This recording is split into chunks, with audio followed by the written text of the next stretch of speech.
Cette dernière année, on a vu autour des écoles une extraordinaire mobilisation qui a représenté la colère des parents, des enseignants, contre, et d'un certain nombre de parents, de grands-parents qui étaient là, des élus locaux, contre le fait qu'on soit en train de sacrifier une cohorte d'enfants au nom de l'austérité.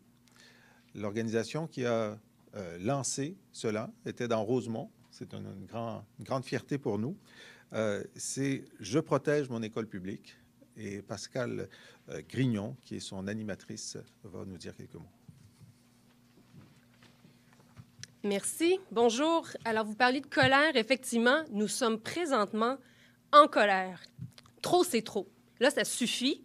Le gouvernement libéral nous dit que l'éducation est sa priorité, a déposé un budget disant que donc il renflouait les coffres de l'éducation, que finalement tout allait bien.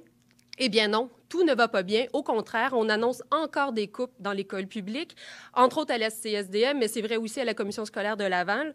À la CSDM, on parle de 19 millions. Et ces coupes-là, ce sont des coupes franches dans les services aux élèves. C'est une honte. Et je pèse mes mots, ils sont partagés par les parents du Québec qui, effectivement, ont fait des chaînes humaines autour des écoles depuis près d'1 an. En fait, on va fêter notre premier anniversaire. C'est un peu triste, mais c'est ça. Donc, le 1er mai. 115 000 personnes ont tenu à dénoncer mois après mois les coupures qui étaient en cours en éducation.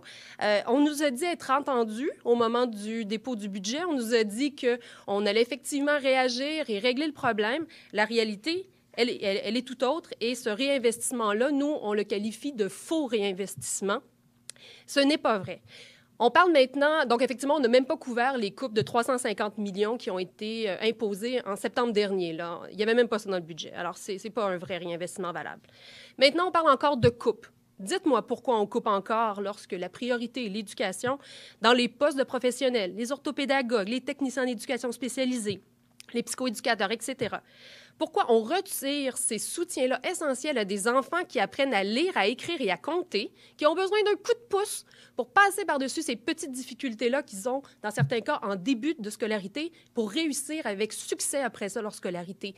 Quelle perte sociale et collective on a en faisant ça?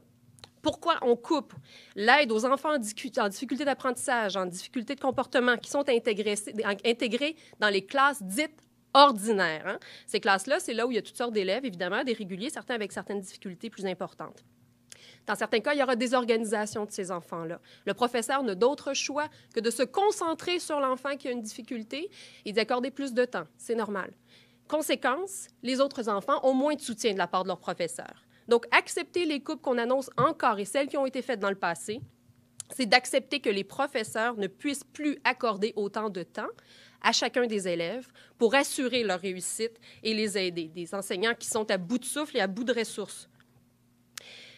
Si l'éducation est effectivement la priorité du gouvernement, pourquoi coupe-t-on dans des ressources aussi essentielles pour appuyer les enfants dans les classes particulières, en classe spéciale? Hein, c'est des classes qui sont là pour les aider à réussir leur scolarité en toute dignité, dans des conditions qui sont appropriées à leurs besoins. Un bon nombre d'entre eux vont réussir et donc contribuer à leur plein potentiel à la société. Est-ce qu'on est en train de décider de ne pas assurer cette pleine contribution-là de ces enfants-là, qui seront les citoyens de demain? Pourquoi retire-t-on les services linguistiques auprès des enfants nouveaux arrivants, des enfants qu'on veut intégrer dans la société, intégrer dans l'école dans un premier temps et ensuite dans la société? On se prive encore une fois de leur succès. Pourquoi coupe-t-on dans les postes de spécialistes aussi dans les écoles à vocation? C'est d'autres coupures qu'on annonce dans ce cas-ci. Donc, des écoles à vocation musicale, à vocation scientifique. On dénature du coup leur mission. On diminue leur capacité aussi de stimuler et de motiver des élèves qui sont doués, qui sont talentueux et qui ont eux aussi finalement des besoins particuliers. Du coup, on réduit l'intérêt pour ces programmes spécialisés-là et l'attractivité de l'école publique versus un réseau privé qui a d'autres ressources. Est-ce que c'est à dessein? On se pose la question. Les choix qui sont en place en ce moment sont des choix irresponsables. Le gouvernement, on le sait, a l'argent, il le dit lui-même, pour réinvestir correctement en éducation. Il a fait d'autres choix dans les derniers mois. Investir dans Bombardier, augmenter le salaire des médecins, accélérer le paiement de la dette, bien au-delà de ce qui avait été prévu. Tout ça sur le dos des enfants.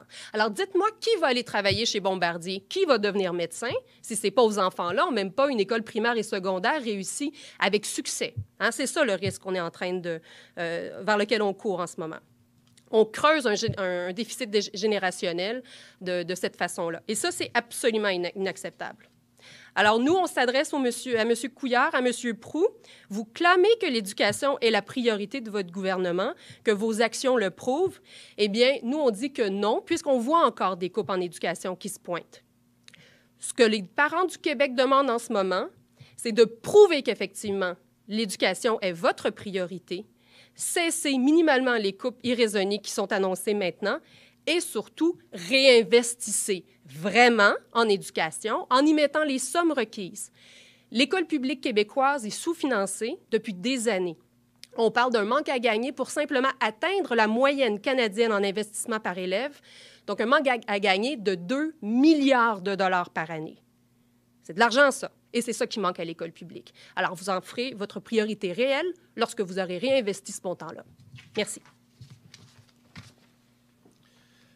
Alors, il y a les politiques, il y a les coupures, il y a le spin politique, puis il y a la réalité des parents.